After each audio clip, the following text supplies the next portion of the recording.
हाय, नमस्कार मैत्रिणींनो. मी पुष्पा माझ्या चॅनलमध्ये तुमचे स्वागत करत आहे, ज्याचे नाव आहे सुंदर माझे घर. मी चालले आहे सौंदत्तीला, म्हणजेच यल्लमा डोंगराला.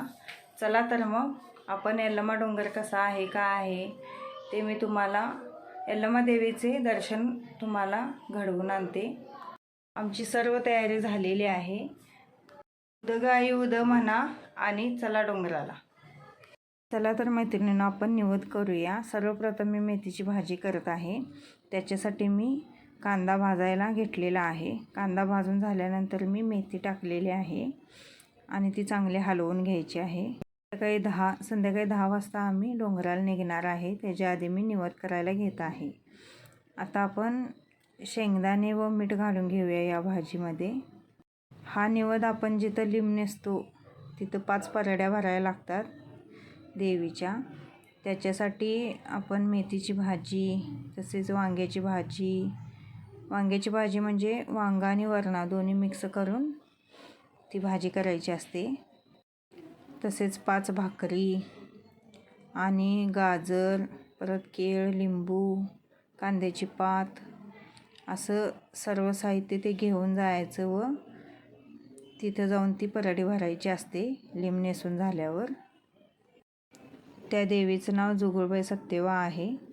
आपण आता याला झाकून ठेवूया व इकडे तोपर्यंत भात लावून घेऊया.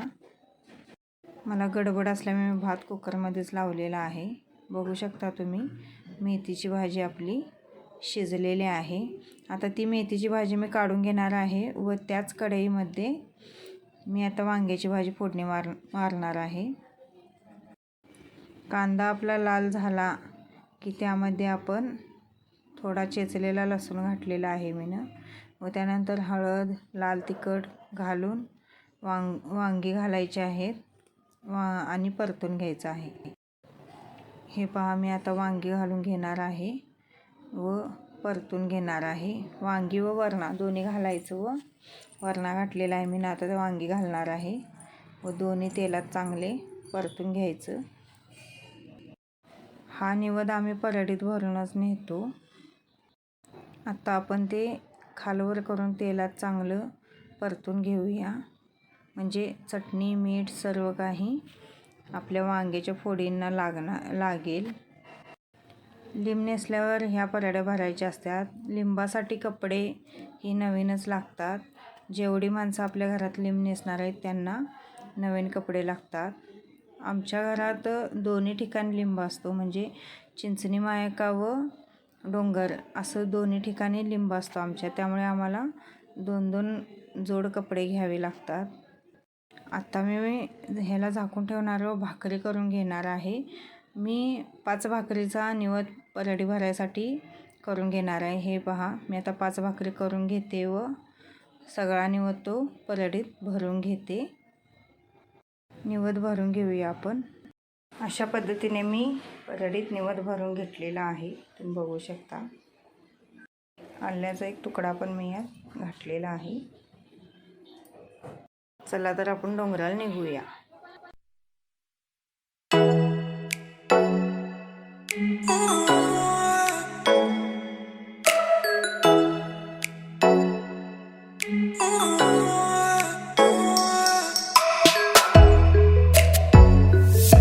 आम्ही आता जुगुळबाई सत्तेवावर पोचलेला आहे व आता 5 परड्या आम्ही निवद भरून घेणार आहे व लिंब नेसून घेणार आहे. जुगुळबाई सत्तेवावर अशा प्रकारे तेथे जगवाली व जोगते असतात. त्यांच्याकडे जाऊन 5 परड्या भरायचा, मग ते आपल्याला लिंब नेसवतात. नवीन कपडे त्यांच्याकडे द्यायची, ते भंडाराला टाकून आपल्याला नवीन कपडे देतात व आपण त्याच्यावर लिंब नेसायचा.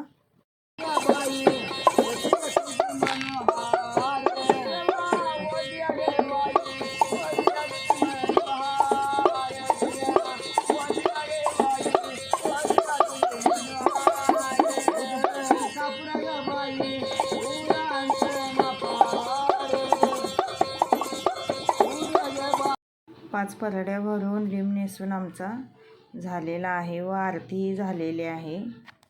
आता जे मंदिर आहे त्या मंदिराला नारळ वाढवायचा, कापूर लावायचा व पुढे निघायचं. मग डोंगराला.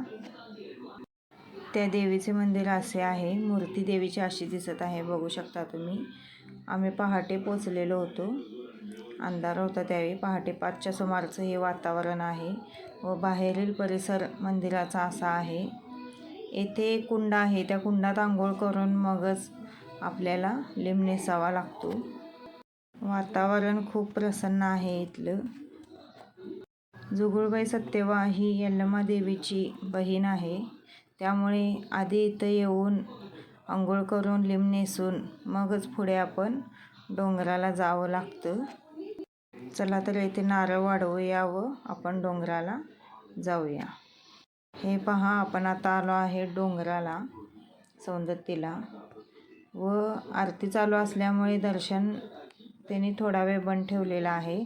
त्यामुळे आम्ही असे रांगेत उभारलेलो आहे. आता दर्शन चालू झालेलं आहे. आम्ही रांगेतनं पुढे पुढे जात आहे. जास्त काही गर्दी नव्हती मंदिरात. तरी पण आरतीच्या टायमिंगला आम्ही सकाळी 7ला तिथे पोचल्यामुळे आरतीमुळे दर्शन बंद ठेवल्यामुळे थोडी गर्दी झाली होती. मागच्या 2 महिन्यात खूप गर्दी होती, कारण की यात्रेपासून खूप गर्दी असते. ही मंदिराची मेन चौकट आहे. इथून मंदिराची सुरुवात होते. मंदिरात आत शूटिंग करण्यास मनाई आहे. त्यामुळे मला जेवढे जमेल तेवढे मी तुम्हाला दाखवलेलं आहे.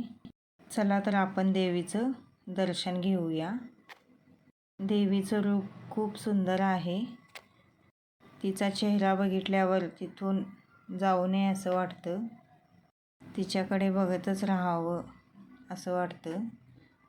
जास्त पुढे मोबाईल नेऊन मी दाखवू शकत नाही, कारण की आत मंदिरात शूटिंग करण्यास मनाई आहे.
येथेच एंड करत आहे.